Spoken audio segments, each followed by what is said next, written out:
like, there's got to be something more. There's got to be something more. And when you're skinny for college from Florida, you're not thinking that taking a challenge is going to be the something more. But it was. And I set a low goal just to lose 10 pounds like most people do. I ended up losing 20 pounds in 60 days. Qualified for the BMW in 90 days, walked away from the job, said goodbye to all the stress, and from there just really started locking arms with some tremendous people. One of the best things that could have happened to me was joining on this Project 10 Challenge, honestly. When your body feels better, your mind is more clear, you're able to make better decisions, you have more positive energy, and that's just from a health standpoint. I'm not going to lie, I saw the vision and I wanted a financial change as well, and so promoting honestly was very important to me. I went to an event, it was called Vitality in Miami, and it completely changed my life.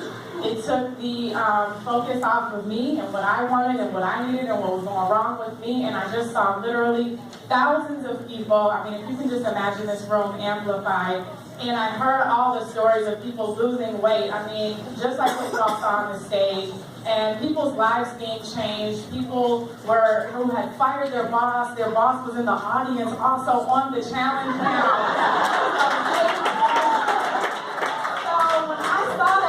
I'm like, I gotta take this back, but it's hard to bottle up and bring back, so I just did the best I could. I locked arms with one of my best friends, the national director, Robin Bailey over here. We didn't know much about anything, we just followed that good old GST.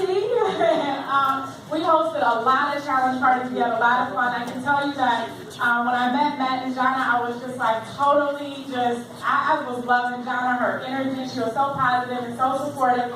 But one of the things that stood out for me, and this is just one thing I want to share with everybody. I'll get to you, Matt. I got you for sure. It's actually something that Matt said, and it's something that I repeated to my team over and over again. They might even be tired of hearing it, but one thing you said, Matt, was a leader of one can someday lead many, but a leader of none can't lead any. And so in my mind, I've always really tried to make decisions that will position me to be a leader. And so if you ever have a challenge party and no one shows up, drink your own shake. Make a phone call.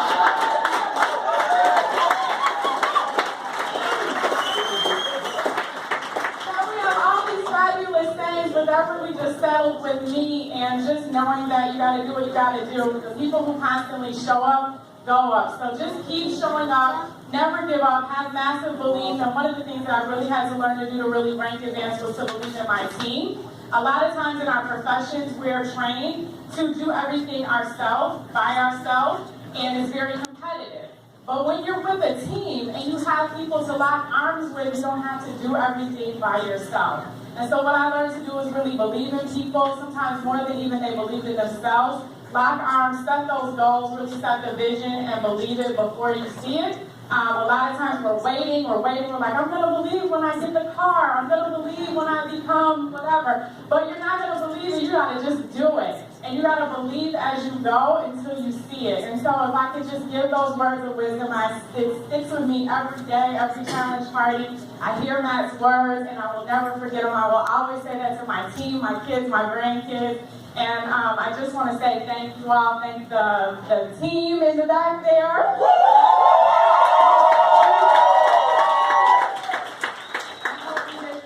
Definitely thank all of the Chicagoland leaders because this is definitely a team effort. It's not about one person. It's about what we can all do collectively together. So thank you all. And